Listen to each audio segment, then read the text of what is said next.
오늘은 하나님이 하시는 일을 나타내고자 함이라 라는 제목의 말씀을 나누려고 합니다. 오늘은 장애인 주일로 우리가 예배를 드리고 있습니다. 우리 교단에서 이렇게 특별한 날로 정해서 예배를 드리는 이유는 우리의 잘못된 생각을 바꾸기 위함이에요. 인간은 어리석어서 언제든 갑질하려는 본성이 내재되어 있습니다. 좋을 때는 좋지만 조금 관계가 틀어지거나 그러면 금세 우리의 본성이 나와서 나보다 약한 사람들을 압제하려는 그런 잘못된 악한 본성이 드러나게 마련입니다. 그래서 자기가 좀 힘이 세면 상대를 무시하게 되어 있어요. 오늘은 그런 수준 낮은 생각을 바꾸기 위해서 장애인의 인권을 생각하며 우리의 생각을 바꾸는 장애인의 날로 특별하게 예배 드리고 있습니다. 우리가 먼저 기억해야 될 것은요, 하나님은 모든 사람에게, 저에게만 아니라 어떤 한 사람에게만이 아니라 하나님은 모든 사람에게 그 목적을 가지고 태어나게 하셨다는 거예요. 한때 베스트셀러로 사람들에게 읽히고 또 성경 공부 교재로도 많이 활용했었던 릭 워렌 목사님이 쓴 목적이 이끄는 삶이라는 책이 있습니다. 그 안에는 모든 사람에게는 하나님께서 태어나게 하신 목적이 있다라고 분명하게 말씀하고 있고 성경 안에서도 그 일에 대해서 증거하고 있습니다. 저나 여러분이나 혹시라도 중증 장애를 가진 어떤 분이라 할지라도 하나님의 선하신 목적과 하나님의 계획이 있다는 것이죠. 우리는 그 하나님의 섭리를 따라 쓰임 받게 됩니다. 사도 바울도요, 간질이라는 큰 질병을 가지고 있었습니다. 그러나 위대한 복음 전도자로 하나님께 쓰임 받았잖아요. 사탄의 가시라고 말할 만큼 그것이 바울에게도 힘든 일이었고 괴로운 문제였고 이것을 떠나가게 해달라고 3번이나 하나님 앞에 전심으로 기도했는데 하나님께서 뭐라고 하셨죠? 내 은혜가 내게 족하다.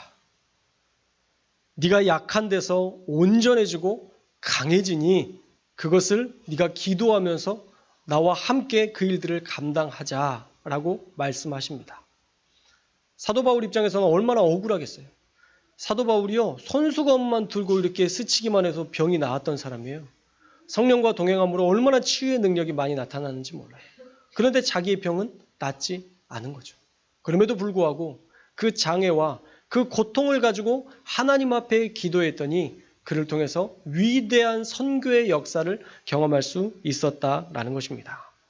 이처럼 장애와 약함은 결코 작은 것이 아니라 하나님을 만나는 도구이고 하나님께 쓰임받는 위대한 능력의 통로가 된다는 것을 우리는 반드시 기억해야 합니다. 그래서 우리는 어떤 사람을 대할 때에도 항상 존중해야 됩니다. 인종이나 외모로 사람을 비하해서는 안 됩니다. 흑인들을 향해서 가끔 깜둥이라고 부르는 사람들도 있고 니그로라고 말하는 사람들도 있는데 여러분 정말 그 단어 쓰지 말아야 될 단어예요. 사람이 깜둥이가 뭐예요? 니그로가 뭐예요? 니그로 가장 싫어하는 말이에요. 우리가 그런 말들 선별해서 써야 된다라는 것이죠. 어떠한 것 외모로 비하해서도 안 됩니다. 그들의 삶의 어떤 모습들, 조금 연약한 모습들을 우리가 본다 할지라도 우리가 그것을 가지고 그들을 비하하거나 또 내가 높아지려 해서도 안 되는 것이죠. 우리는 늘 그 사람 안에 있는 하나님을 바라볼 수 있어야 하고 그 사람 안에 있는 하나님의 은혜와 하나님의 일하심을 기대함으로 그 사람을 존중할 수 있어야 합니다. 어제는 결혼식 주례를 했습니다. 예전에 충무교회에 있을 때 우리 청년이었던 한 청년이 저에게 주례를 부탁해서 제가 첫 주례를 했습니다. 그러면서 기도하면서 말씀을 준비하면서 어떤 이야기를 해야 될까 많이 고민하면서 말씀을 나누었는데 하나님께서 저에게 주셨던 말씀은 상대 배우자를 위해 그를 위해서 죽으셨던 예수님께 주목해라 라는 말씀을 나누게 하시더라고요. 서로의 배우자, 그 사람을 그냥 인간 대 인간으로 대하는 게 아니라 그를 위해서 죽으셨던 예수님, 그 안에 그를 위해서 죽으셨던 예수님이 있다는 것을 기억하고 그를 존중해야 된다라는 마음을 저에게 주셨고 그것을 선포했습니다. 그래야 서로가 서로를 존중할 수 있는 거예요. 만약 그 사람을 무시하거나 하대한다면 그것은 그 안에 계신 예수님을 무시하는 것이다. 그런 말씀을 나누었습니다. 정말 우리가 그런 마음으로 모든 사람을 대해야 할 줄 믿습니다. 성경에 보면요. 마태복음 25장 40절 말씀에 이렇게 이야기합니다. 우리 함께 읽어보겠습니다. 시작.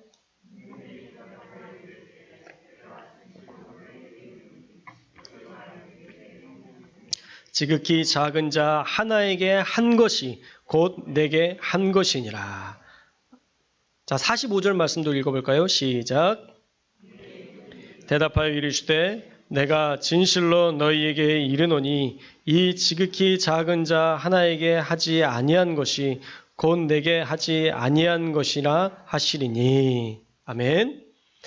하나님은 지극히 작은 자에게 관심을 갖고 계시고 그에게 한 일을 하나님께 한 것으로, 그에게 하지 않은 것을 하나님께 하지 않은 것으로 여기시며, 그 본문 25장 맨 마지막 절에 뭐라고 나와 있냐면 그들의 삶의 모습으로 영생과 영벌을 나누게 하시겠다라고 분명하게 선언하십니다.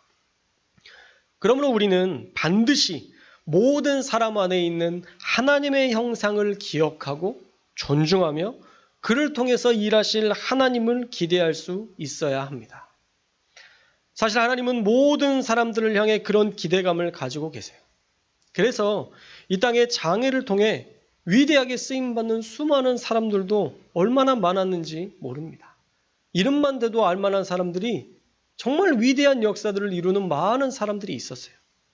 난독증을 가졌던 아인슈타인과 에디슨, 소아마비로 대통령을 지냈던 루즈벨트 대통령, 21살의 루게릭병으로 고통스러운 나날을 보냈지만 천재과학자로 살았던 스티븐 호킹 박사, 재위 32년 중에 20년을 시각장애를 느끼고 살다가 임종 8년 전에는 아예 시각을 잃었던 세종대왕, 우리나라의 감동적인 시로 마음을 울렸던 송명희 시인 등등 나열할 수 없을 만큼 많은 사람들이 이 땅에 위대한 위인으로서 그 업적을 남겼다라는 것이죠.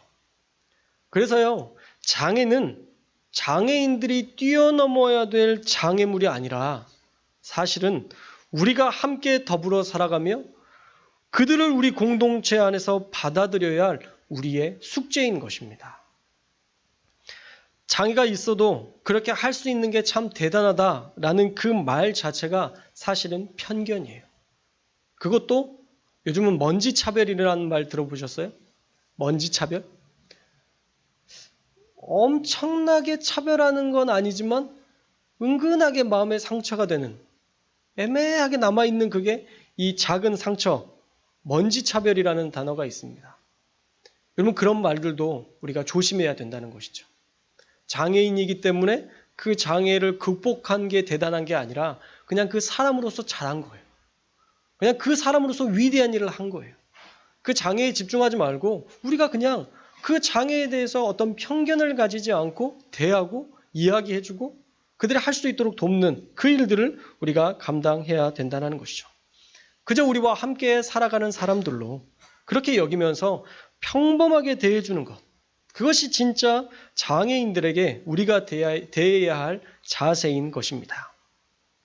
어떤 사람이라 해도 하나님은 그런 위대한 사명을 그들에게 주셨고 이 땅에서 당신의 목적을 위해 살아가게 하신다는 것을 우리가 분명히 알고 우리는 반드시 약한 자를 존귀히 여기며 존중하는 그러한 그리스도인 되어야 할 줄로 믿습니다. 오늘 말씀에 보면요, 장애를 가진 한 사람을 통해 하나님의 뜻이 나타나는 위대한 역사를 보게 됩니다. 요한복음 9장 1절에 보면 예수님께서 길을 가실 때에 날 때부터 맹인된 사람을 보신지라 말씀합니다. 여기에서 이 보다라는 뜻은요, 그냥 흘기듯 보고 지나가는 게 아니라, 그러니까 보이니까 보고 지나가는 게 아니라 발견하고 집중해서 보다라는 의미의 단어 에이도라는 헬라어를 사용했어요. 예수님께서 그를 발견하시고 주목하셨다는 거죠. 그러니까 이 시각장애인을 예수님이 발견하시고 주목해서 보셨다는 거예요. 예수님은 그 시각장애인이 자신을 보지 못해도 예수님은 그를 보셨고 그를 주목하셨다라는 것입니다. 길을 가던 중에 얼마나 많은 사람들이 예수님을 따랐겠어요. 그런데 그들 중에서 예수님은 특별히 그 사람을 주목하여 보셨다라는 것입니다. 그런데 제자들은 그 당시에 잘못된 편견과 선입견으로 이 사람을 보고 말로 상처를 주고 있어요. 요한복음 9장 2절에 예수님께서 함께 제자들과 거닐 때에 제자들이 이렇게 이야기합니다. 이 사람이 맹인으로 난 것이 누구의 죄로 말미암은 것입니까? 이 사람입니까? 아니면 부모입니까? 라고 묻는데 뭐가 됐든지 일단 그 사람 앞에서 이런 말을 묻는 것 자체가 장애인을 향한 차별이라는 것이죠. 우리에게 입이 있다고 해서 그렇게 마음대로 상대방을 배려하지 않고 말해서는 안 되는 거예요. 먼저는 이런 말 자체가 장애를 가진 사람들에게는 상처가 되는 말일 수밖에 없습니다. 또 사람이 그 앞에 있는데 그 옆에서 수근수근거리는 것, 얼마나 수치스러운 일이겠어요. 우리도 가끔 그러잖아요. 어느 날 이상하게 중요한 자리인데 양말을 신고 갔는데 좋은 거 신었다고 생각했는데 양말이 빵꾸가 났어요. 너무 빵꾸란 단어가 없어 보이네요. 구멍이 났어요. 양말에 구멍이 났는데 이 구멍이 난 거 하필 또 식당을 갔더니 신발을 벗고 식사하는 곳으로 갔습니다. 신경 쓰여요? 신경 쓰여요? 엄청 신경 쓰이죠. 엄청 신경 쓰이는데 옆에서 내기 안 해요, 분명히. 근데도 뭔가 얘기하는 것 같으면 내 양말 보는 건가? 주눅이 들어요, 안 들어요? 들죠. 그 작은 것 하나도 신경 쓰이는데 장애인들이 가지고 있는 그들의 마음의 상처와 아픔들이 있는데 옆에서 수근거리고 어떤 이야기를 그가 들리게끔 한다면 이건 얼마나 어리석은 일입니까? 뭘 느꼈든지 간에 그 사람이 느낄 수 있는 어떤 가능성, 인지할 수 있는 가능성이 있다면 우리는 그때 아무 말도 하지 말아야 돼요. 우리는 조심해야 됩니다. 그런데 지금 제자들이 그렇게 했다라는 거예요. 물론 어쩔 수 없는 문화적 간격이 있긴 하지만 이 장애를 가진 사람은 그 말에 더 회의감과 절망을 느꼈을 것이 분명합니다. 안 그래도 그런 장애 때문에 앞을 보지 못하는 것이 너무 불편하고 힘든데 이게 부모의 잘못입니까? 아니면 그의 잘못입니까? 라고 묻는 그 말을 들을 때에 하나님이 마치 나를 버리신 것처럼 그렇게 고통스러운 말이 되었을 수 있다는 것이죠. 아무리 생각해도 자기의 실수는 아니거든요. 개인의 죄든 부모의 죄든 다 속상할 일이죠. 왜 하필 내가 이런 고통을 당해야 되는가? 하루하루 사는 게 괴롭고 원통하고 어쩌면 원망스러운 나날을 보냈을 것입니다. 더욱이 그 당시에는요. 장애를 가지고 할 수 있는 게 아무것도 없었어요. 그래서 8절에 보면 그가 거린으로 있었다라고 주변 사람들이 그를 증언하고 있습니다. 얼마나 힘들고 초라한 인생을 살고 있습니까? 그런데 예수님은 그 인생에 주목하여 보셨다라는 거예요. 그리고 예수님은 분명하고 단호하게 제자들을 책망하시는 어조로 이야기하십니다.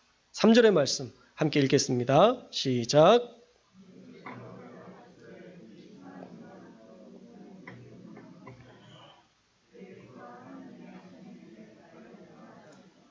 아멘. 예수님께서 대답하셨습니다. 이 사람이나 부모의 죄로 인한 것이 아니라 그에게 하나님이 하시는 일을 나타내기 위함이다.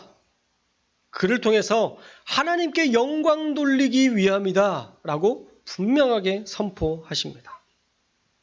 우리가 조금 전에 살펴봤던 것처럼 예수님도 이 사람을 향한 분명한 계획과 목적이 있으셨다라는 거예요. 그게 뭔가요? 하나님이 하시는 일을 나타내고자 하는 그런 귀한 도구로 이 시각장애인을 쓰실 것이라는 말씀입니다. 사실 복음서에 보면 멀쩡한데도 멀쩡하지 않게 살아가는 바리새인들과 서기관들, 그리고 많은 종교 지도자들이 있었는데 하나님은 그들을 사용하시겠다 말씀하지 않으십니다. 오히려 그들을 향하여서 하나님은 예수님을 통해서 계속적으로 심판, 책망을 이야기하시지만 그들은 돌이키지 않았다는 것이죠. 오히려 이 시각장애인을 통해서 하나님의 일을 나타내시겠다 말씀하시는 것을 보면 하나님께서는 지극히 작은 자에게 더 큰 관심을 갖고 그를 위해서도 놀라운 섭리와 놀라운 계획을 오늘도 이루신다는 것을 우리가 분명히 알 수 있습니다. 결국 이 시각장애인은 구약에 한 번도 나타나지 않았던 맹인이 눈을 뜨게 되는 역사의 주인공이 되었습니다. 성경 최초로 구약의 약속의 성취로서 하나님의 기적을 경험하는 자로 하나님께 영광 돌리는 자로 쓰임받았다라는 거예요. 그리고 이 시각장애인은요, 메시아가 이 땅에 오실 때 눈먼 자가 눈을 뜨게 될 것이다 라는 그 언약의 성취로서 지금 이 시각장애인이 쓰임을 받게 되었고 그를 통해서 바리새인들을 경각시키는 도구로 그가 위대하게 쓰임 받았습니다. 사랑하는 여러분, 오늘 말씀에서 예수님도 그렇게 그 한 사람을 향하여서 주목하여 보셨고 그를 통해서 하나님의 위대하신 일을 이루고자 함이라 말씀하시며 그를 기대하고 계신데 우리가 감히 누군가의 약함을 조롱하거나 비하할 권리가 있을까요? 장애인들의 약함을 우리가 비웃을 권리가 있습니까? 절대 없습니다. 그 사람이나 우리나 똑같은 사람이라는 이름을 가졌고 똑같이 한 개의 생명을 부여하신 존재로 살게 하셨고 그를 위해서도 그리고 나를 위해서도 예수님은 똑같은 관심과 사랑으로 십자가 지시고 우리를 위해서 대신 죽어주심으로 우리를 천국 백성 삼아 주셨습니다. 그러니 우리는 마땅히 이 땅에서 장애인들의 인권을 존중하며 그들과 더불어 함께 살아야 할 줄 믿습니다. 바라기는 저와 여러분이 그들 안에 있는 하나님을 바라보고 그들을 귀히 여기며 그들을 소중히 여기고 도움이 필요할 때 손을 내미는 작은 수고를 통해 그들을 섬김으로 이 땅에 우리에게 허락하신 귀중한 사람들을 날마다 사랑으로 섬길 수 있는 그 기회를 잘 선용할 수 있는 저와 여러분들이 되시기를 주님의 이름으로 축원합니다. 여러분들 주변에 장애인을 무시하거나 그들을 비하하는 발언을 하는 사람들이 있을 거예요. 그러면 여러분 그냥 침묵하지 마시고 꼭 그들 앞에 다가가서 그들과 함께 해주십시오. 얼마 전에 뉴스에서 식당에 밥 먹으러 한 장애인이 갔는데 안 된다고, 식사하면 안 된다고 라고 차별했던 그런 주인이 뉴스에 보도됐습니다. 제가 만약 그 자리에 있었으면 저는 그렇게 할 거예요. 그거 차별입니다. 신고할 거예요. 밥 먹을 권리가 왜 없어요? 그 권리 당연한 권리잖아요. 밥 먹게 좋은 자리로 빨리 인도해 주십시오. 그렇게 한마디 할 거예요. 만약 누군가가 그 사람 편이 되어서 그 한마디 해준다면 얼마나 힘이 나겠습니까? 그들과 함께 살아가고 있다는 사람들이 있다는 것, 그들을 인정하고 그들을 귀히 여기는 사람들이 있다는 것을 우리가 알려줄 때에 그들도 힘을 내어 살 수 있다는 것을 우리가 꼭 명심하시고 침묵하고 참는 것이 그리스도인들이 해야 될 사명이 아니라 그들이 이 땅을 행복하게 살아갈 수 있도록 그들과 함께 해주는 것이 우리 그리스도인들이 해야 할 사명임을 반드시 기억하고 저와 여러분이 그들과 함께 해주는 귀한 공동체 될 수 있기를 주님의 이름으로 축원합니다. 바라기는 이번 장애인 주의를 지나고 우리의 생각도 수준도 높아지는 기회가 되어서 세상을 아름답게 만드는 저와 여러분들이 될 수 있기를 주님의 이름으로 축원합니다.